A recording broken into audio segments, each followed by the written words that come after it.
Farlight 84 finally released the full patch notes for the up-and-coming update set to be released on the 25th of May, and oh boy, it sounds exciting. Before we get into today's video, make sure to like the video and subscribe to stay updated with the latest news and developments regarding Farlight 84 and for some awesome gameplay content. Without further ado, let's get into today's video.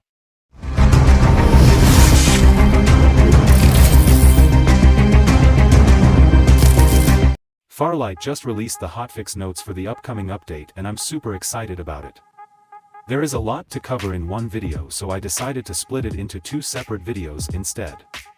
So make sure to watch part 2 linked in the description after this one, where I'll go over the nerfs and buffs for the new update. So a lot of players in the community requested for solo mode to be added to the game, but Farlight went with duos instead, and there are a few very good reasons for this.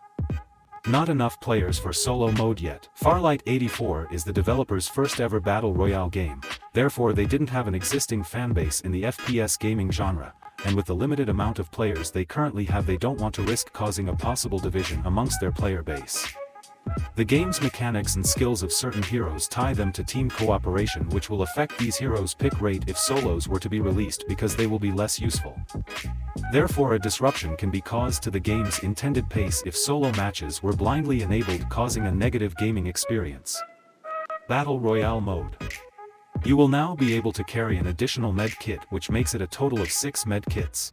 Each Shield XP module now provides 5 Shield XP instead of 3, and upgrading shields from LVL 4 to LVL 5 now requires less Shield XP. Medkits will also provide more healing, but sadly this means using them will take longer. Map optimization. As stated in the previous notes, they will be adjusting the brightness of Sunset City and also optimizing some areas with overly dark shadows. System adjustments. A new redemption system is said to be added where players can use surprise coins, obtained from legendary packs, to redeem desired items. This is huge for free-to-play players, as they are now able to get the skins they desire. Clan size will be increased from 4 to 8 players, which will be gradually increased as time goes by. That means clans can now have a secondary team for tournaments. Not sure if both of them can compete in tournaments at the same time, but hopefully, that will be cleared later on. Added visuals when opening 10 consecutive Elite or Legend packs are also listed on the hotfix notes, as well as the additional new flags and clan banners to be added. Pro players have been facing terrible latency in tournaments to the point where the hosting of tournaments had to be put on hold for the time being, as it appeared to be caused by the game's servers. But Farlight developers finally improved server performance, which should give players less latency in tournaments. Now competitive gameplay can finally start again.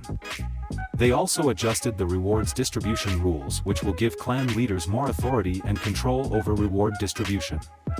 With the global release of Farlight 84 on mobile, it was also made available on Steam for PC players to enjoy for playtesting, which is similar to beta testing. Therefore it meant Steam users would lack some in-game features and functions that are available on mobile. The new update comes with new added features for the Steam version as well, such as added custom key binding function and continuous sprinting feature. So that means you're finally able to use your Valorant or Apex Legends key binds. Also, the added payment system is said to be rolled out in early June for the Steam version, so for the time being Steam players will have to fund accounts on mobile. Other issues need to be fixed and adjusted, as well as new features the community requested. A new art skin for bow is said to be added, optimized headshot sound effect of weapons to make them distinct, adjusted crosshair size to accommodate iPad, fixed the VSS scope that wasn't centered when aiming down sight. They also fixed the crosshair texture that appeared abnormal when the weapon has a skin equipped on it, and continues optimization of the anti-cheat system and other known bugs. So it's clear that Farlight 84 listens to its community and is trying its best to enhance the gaming experience for its players and to provide them the better content and a more stable gaming environment. That's all for this video, guys. Make sure to check out part 2 linked in the description and comments that cover the nerfs and buffs for the upcoming update. And also don't forget to like, subscribe and comment on what fix you're most excited about. Also, if you haven't downloaded the game yet, make sure you do so using the link in the comments, and you will receive in-game gifts and content. Doing so will allow you to support me and my channel, which in return allows me to give you nothing but exceptional content.